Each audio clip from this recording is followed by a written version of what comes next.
So, third day at Paris International Air Show 2025, and Indian Aerospace and Defence team is sitting right now with Colonel Sanjay Singh. Colonel Sanjay Singh is the Chief General Manager for UP Defence Industrial Corridor, and we all know him for a very long time, UPDA. Colonel Sanjay Singh has got his delegation from UP especially for the Paris International Air Show, to meet all the prominent Western companies present here. Good afternoon, sir, and thank you so much for your time.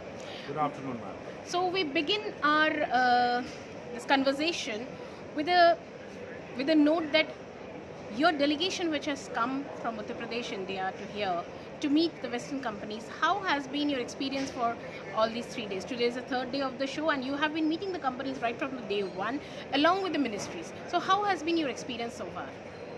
It has been wonderful, ma'am, and it has been very exciting in a sense that it gives us a lot of confidence when we speak to them. Firstly, I must tell you as to why when we came here, our idea was not only to meet the foreign investors or the foreign companies, we also had 2-3 very good meetings with the Indian companies also. That brings me to the point that in the last 4 years, that is the time when the UP Defence Industrial Corridor practically has been in existence, although it was announced in 2018, but effectively it started rolling out its first investors, and the offering it land to the first investor was sometimes in June 2021. So I'll say that we are just about 4 or 4.5 years plus old. And in this time, the visibility of the UP Defence Industrial Corridor is also increasing in India. And that was the very reason that the Indian companies who were participating here, we also had a meeting with them. Coming on to the Western companies, why are we here? We are here to promote and give optics to the UP Defence Industrial Corridor as the most favoured and the favourite destinations for the investment in the defence and aerospace sector. As the clarion call that was given by our Honourable Prime Minister sometimes in 2014, 15 or 16, when he said, make in India, come to India and make for the world. We are totally moving on this particular aspect, that we provide the land which is highly incentivized for the investor. We provide an ecosystem, we provide an environment which is favorable for any investor or industrialist in this state. So that's why we are here, to sensitize the companies, whether they are Western or the Indian companies, that what we are, how we are moving ahead, and what all do we provide. Right. As you said that you are promoting UP Defence Industrial Corridor here with the companies, as you provide the sensitized land, manpower. So till now we know that yes, the Indian companies have heavily started investing in UPD. How about the foreign companies, which all have been already, you are in talks with, that they have started or they are showing keen interest? Foreign companies as an entity, individual entity, is not there till now. But the foreign companies in the form of joint ventures, yes, there are quite a few. Yes. If I am allowed to talk, Webley Scott is there, Smith Wesson is there, then WB Electronics is there, and then a few more with whom the collaboration is being made, some South African companies where the investors have already, they are about to get the land allotted. So willy-nilly I can say that in all the investment that is happening in our corridor, there is one way or the other some footprint or the presence of some foreign companies. Because holistically if we talk, we are still about 62 to 65% as far as the indigenization of the products made in India or make in India is concerned. Officially, we see that in India we have UP and Tamil Nadu right now who are going ahead with the Defence Aerospace Corridor. Both the teams are here at Paris Air Show, and both the teams are definitely pitching for India, let's say. Obviously. Not for their places, they're pitching for India. Yes. So here I would like to understand the companies that you have been talking, or the delegations that you have been talking, when they ask about the policy, the government policies, what do you have the answer for them? How the government policies are going to help them establish set up in India? At the outset, ma'am, you asked me that, and in fact, you told the audience that I am representing government of UP. Yes. So obviously, I will only talk of government of UP, and why? Of course. See, if you see the structure of our country, land is a state subject, security is a state subject, providing the basic infrastructure for which the investment is done or for which the money is being spent is totally the state subject. So obviously, the policies that are framed for the investors, for the benefit of the investors, has to be framed, and they have been framed by the government of UP. So that's why I only talk of what policies and what incentives or what kind of incentivization is being done by the government of UP. As far as the government of India is concerned, yes, there are three important ministries which come into play are the Ministry of Home Affairs, the DPIT, and yes, Ministry of Defence. It oversees as to what the development is happening, and plus, of course, yes, there is certain grant in aid which is coming from the government of India in the form of creating the defence testing infrastructure. So, to summarize this, the investors who are coming to UP are being governed by the policies and the incentives provided by the government of Uttar Pradesh. Now here I'd also like to say that with Tamil Nadu Defence Industrial Corridor, we are not in competition. No, We it's are not about enablers. competition. And because it is always the investor's prerogative when he takes a decision, he or she takes a decision where he or she wants to go, whether he wants to go to Tamil Nadu or UP, the discretion and the decision is his because it is his money. It is his calculation that when he has made the DPR as to how he is going to take his industry and the product that he is going to produce forward. Here again now, whenever somebody invests or whenever some company or investor is coming to a place and creating something new, definitely they have an idea in there. They have a chart that when the money will start rolling back or when the profits will start coming back to them or when they can term it as a successful venture. So where does UP Defence Industrial Corridor stand here? What kind of promises or this profit gaining timeline they can give to the investors here? Ma'am, in any business, there is one word which is used, is called IRR, internal rate of return. So, in the field of economics or in whichever mathematical model you talk, any investor first always calculates as to what its IRR be. Yeah. Just to broadly say, when he is going to break even. Yes. That's what you wanted to ask? Right. Now, how does UP government helps them? By providing them incentives. IRR is the rate of return will be governed by as to how much investment you have made and in how much time I will be able to gain back this or break even this investment. So at the very outset, 25% land subsidy, then which is a front-end subsidy. At the very outset, the government reduces the financial burden of this industry, whether it is a MSME or it is an anchor unit.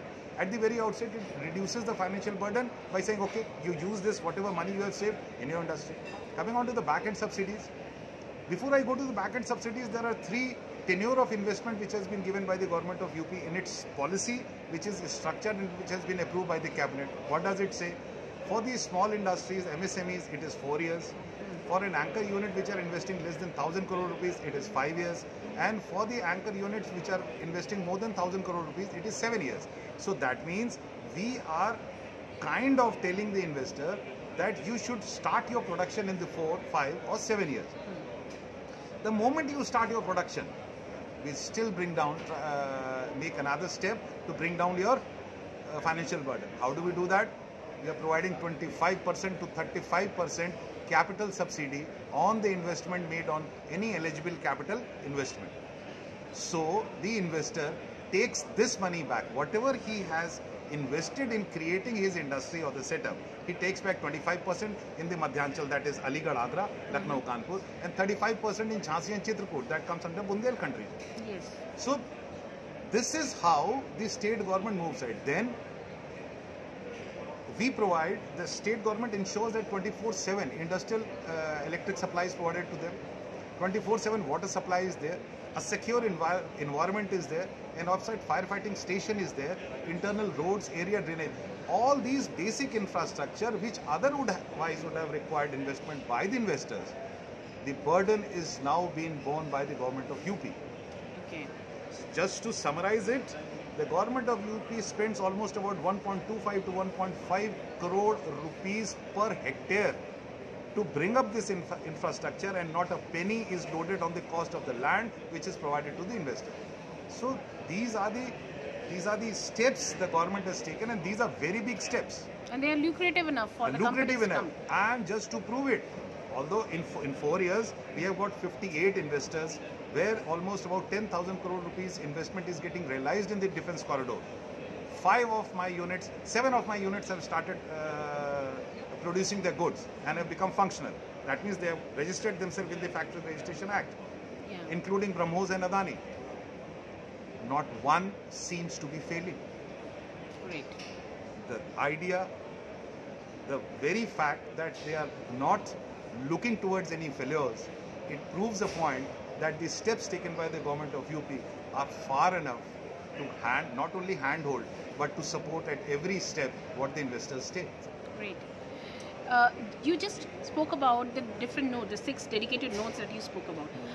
Aligarh, Agra, Lucknow, they are already quite developed, and the ecosystem is already there, which just the UP government has to develop further. What about the corridor of Jhansi-Chitrakoot, the Bundelkhand corridor? There is much more development is needed there to build up that ecosystem. The development as far as the node is concerned is same as far as the development of infrastructure is concerned in Agra, Aligarh, Lucknow, Kanpur, Chitrakoot and Jhansi. Second, these nodes were the lands which were acquired by the government of UP as a greenfield acquisition. Yes. They are outside the town. For Exactly. example, you don't expect the BrahMos missile which is being manufactured in Lucknow, and the BrahMos people are taking this BrahMos missile and moving around in Hazratganj in Lucknow. You don't expect the Adanis to take their ammunition which they are manufacturing inside the Kanpur city and roam around. Right. What is required by these industries? It is the industry requires the accessibility to the fastest mode of transportation of these products and the goods to the place where they are required. And for the connectivity, today UP stands as number 1 in the country to provide connectivity, and we are the only state amongst the 30 and the other union territories which boast of all the 4 multimodal connectivity. That is the rail, road, air and water. Yes. So we boast of all the 4 modes. All these nodes are in the primary or the secondary catchment areas of the existing national highways, oblique express highways, or the coming up express highway. The India's largest express highway, 600 kilometers long, as Ganga Express Highway, should be completed by the end of this year. We already have 5 express highways. Yeah. So the moment you have your product, you are immediately on the national highway or the express highway. We boast of 57% of the eastern dedicated freight corridor. That's how the connectivity, the product has to be taken to, on the western side to Jawaharlal Nehru Port, on the eastern side towards the Bay of Bengal, or even for that matter towards Chennai or Visakhapatnam. All these places are very well connected through the connectivity being provided within the state. Now, all these things that the information that you have provided till now definitely sounds very, very lucrative for the investors to come and join hands with the development of the UP Defence Corridor. Going forward, we would like to know about the Make in India and the 11 years. So, what will be UP DEC's next 5-year plan? Ma'am, firstly, as I told you, we are just about 4 to 5 years old. Yes. We are very nascent. We have achieved what I just mentioned about 10,000 crore rupees investment getting realized. If we talk of our participation in the Make in India, what has been the total defense production this year? 1.25 lakh crores. What has been the total export in this year? 23,000 crore. Where has this 1.2 crore lakh crore rupees worth goods gone? Tell me. these goods have gone to fulfill the domestic requirement of our defense and aerospace sector. Atmanirbharta, Make in India 1.25 lakh crores, Atmanirbharta 1.2 crores.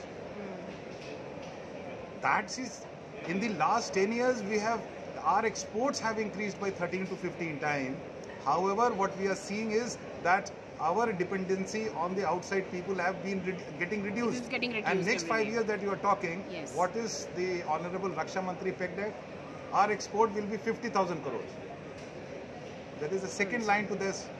There will be a defense production of 3 lakh crores. What does it mean? That means 2.5 lakh crore rupees worth of defense and aerospace products will be consumed by our domestic armed forces. That is Atmanirbharta. That is Make in India. Yes. And that is the way forward. Great. Thank you so much. It has been really informative, and I'm sure all the information that you have given, sir, is going to enhance and encourage the investors and the companies to come and move forward to you. Thank you so much for your time. Thank you so much, ma'am. Thank you. Jai Hind.